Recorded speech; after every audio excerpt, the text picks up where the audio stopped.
সীমাহীন নৃশংসতাই যেন শেষ কথা। ঘরে বাইরে প্রতিপক্ষ কিংবা স্বজন কেউই এ থেকে রেহাই পাচ্ছে না। কমছে মানবিক মূল্যবোধ, হিংস্র হচ্ছে অপরাধীরা। সোশ্যাল মিডিয়া সহ বিভিন্ন মাধ্যমে ভিডিও চিত্র ও নৃশংসতার খবরেও কি বাড়ছে এমন ঘটনা?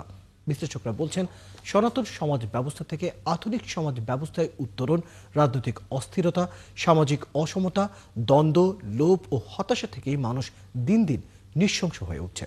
বিস্তারিত শাহনাজ শারবিনের প্রতিবেদনে।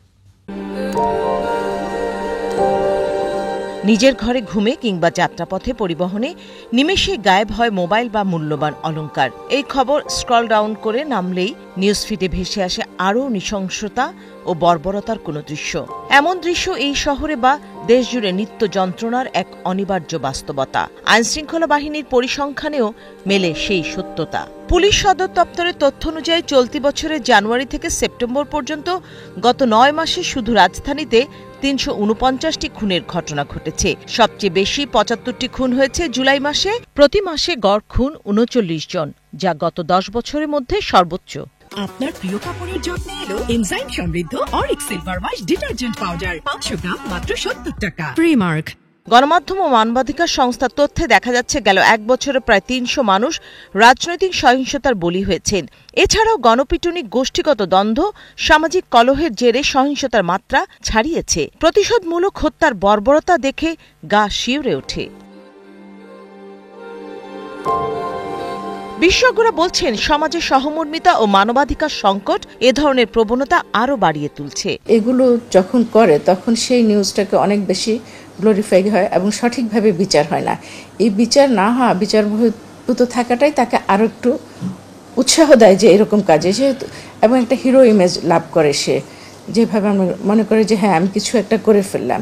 এই করে ফেলাটা কারা করে? সাধারণত যাদের সেলফ স্টিম কম, অর্থাৎ আত্মবিশ্বাসহীনতায় ভোগে, যারা ইনফিরিয়রিটি কমপ্লেক্সে ভোগে, তারা এইভাবে তাদের নিজেদের আত্মবিশ্বাসটাকে অন্যকে দমন করে, নিপীড়ন করে, অন্য হত্যা করে এবং তার লাশকে বিভিন্নভাবে হিউমিলেট করে নিজেকে আত্মবিশ্বাস বাড়ায় এবং নিজেকে গ্লোরিফাই করে, অর্থাৎ নিজের তাৎক্ষণিকভাবে একটা সন্তুষ্টি সে লাভ করে।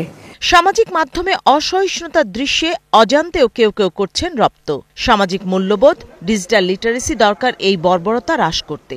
শুধু যে আইনি বিচার তা নয়, সামাজিকভাবে কোনো প্রতিরোধ নেই এবং এগুলোকে মেনে নেওয়া হচ্ছে। দিনের পর দিন প্রশ্রয় দিতে দিতে মানুষের যে নৃশংসতার সাহস সেটা কিন্তু বেড়ে গেছে এবং বেড়ে যাচ্ছে, ক্রমান্বয়ে বেড়ে যাচ্ছে এবং সেটা একটা আমরা বলবো যে একটা প্যান্ডেমিকের পর্যায়ে চলে গেছে।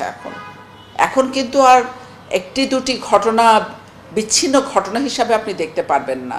এবং মব কালচার যেটা, সে মব কালচারটাকে যখন আপনি গ্রহণ করে নিয়েছেন তখন থেকেই কিন্তু এইটাকে আমরা উস্কে দিয়েছি। বিচারের দীর্ঘসূত্রতা, সম্পর্কের অবনতি, সীমাহীন লোভ, প্রতিশোধ প্রবণতা ও ক্রোধ সহিংসতার মূল উপাদানগুলোর মধ্যে অন্যতম বলছেন সমাজবিজ্ঞানী। অপরাধ করে, খুব বীভৎস কায়দায় হত্যা করে, অপরাধ করে, অন্যের ক্ষতি করে, বহাল তবিয়াতে আছে এরকম উদাহরণ বা ব্যক্তি চারপাশে তাকালেই তিনি দেখতে পাচ্ছেন।